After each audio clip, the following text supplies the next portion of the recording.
Just 15 minutes out of the Hobart CBD, you'll arrive here at the stunning Meadowbank Winery. And if you want a lesson in wine history, you won't get better than this.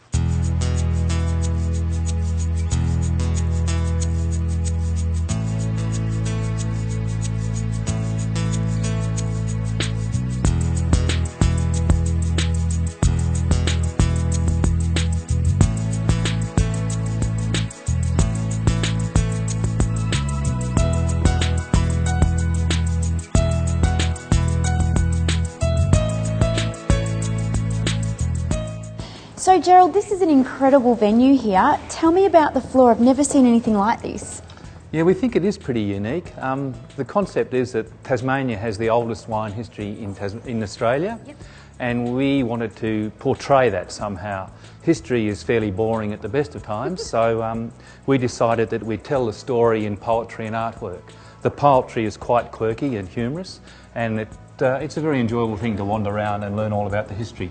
And who's the artist? Who did this piece of work? Tom Samick, who's a local artist but very well known, and he's quite a Tasmanian icon in Tasmania. And Gerald, behind us, look at this wall. Yes, it's what we call our brag wall, and we're very proud of it, of course. And I hear that you only enter into about 3 competitions. We only enter Tasmanian shows, mainly because of the plethora of shows around Australia. We want to keep it simple for us. And I suppose you don't have a wall big enough to have any more? We're working on it, yes. We've got plenty of wall space, so we're going to keep trying. And talking about trophies and firsts, I hear you've got something very special. Yes, we were lucky enough a while ago to purchase we think is the oldest bottles of wine in Australia. And this is one of them. We believe it came from a place not far from here in Hobart.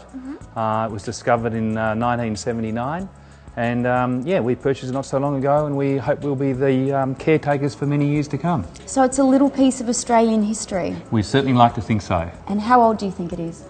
We think it's about 170 years old. Wow, that's truly an old bottle of wine.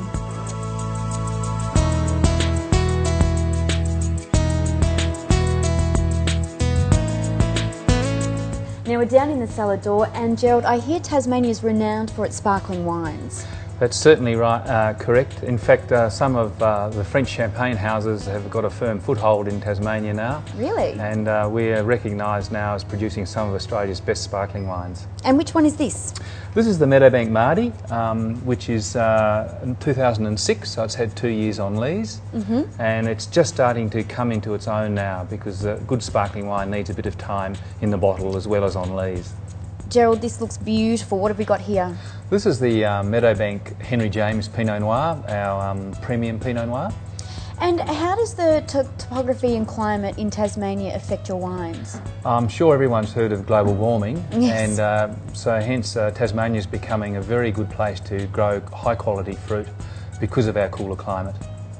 Now, something close to your heart, Gerald, I hear you doing something for the environment as well. Yes, we are. We've released a second label called Salvation, and Salvation has its icon Cedric the Devil, and for every bottle that we sell we give $1 to try and solve Cedric's problem, which is a facial tumour disease.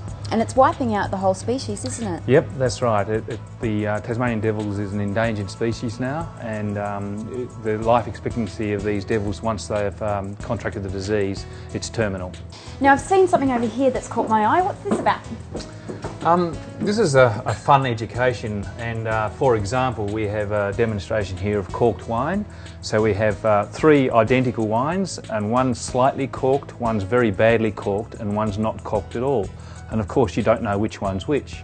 But when we taste them... It should be obvious. It should be very obvious. So we just start with, say, that one, and then we taste the wines and we go through them, and then if you're not sure of the answer, we do have the answer underneath there. Lovely.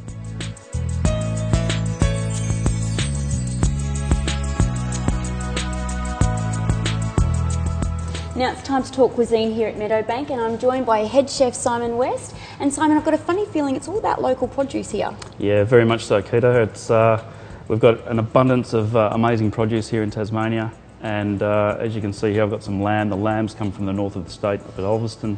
The rabbits come from the north of the state as well. I've got some quail here, which has come from the Tasman Peninsula, which is just south of us. some sugar-cured ocean trout. The ocean trout's been sourced from the west coast. Over here we have some Bruny Island oysters, a celeriac soup, which the celeriac's sourced from 10 kilometres up the road, and a smoked salmon fritter, which the smoked salmon comes from the Huon Valley as well. It looks absolutely divine. And the space, Simon. You've obviously got alfresco dining, floor-to-ceiling windows with the most spectacular view around. And what about these barrels over there? Yeah, well, the space, it is a very magic space, and the barrels add to the atmosphere of the building, being a vineyard restaurant. They're fantastic for being able to cordon off different areas of the building, make dining areas a little bit more intimate. If we've got a function, we can separate part of the dining room for the function. So the barrels work really well for us. Excellent, thank you, Simon. Well, there you have it, Meadowbank Estate Winery here in Tasmania. What a great way to spend an afternoon. So make sure you pop in when you're next in Hobart.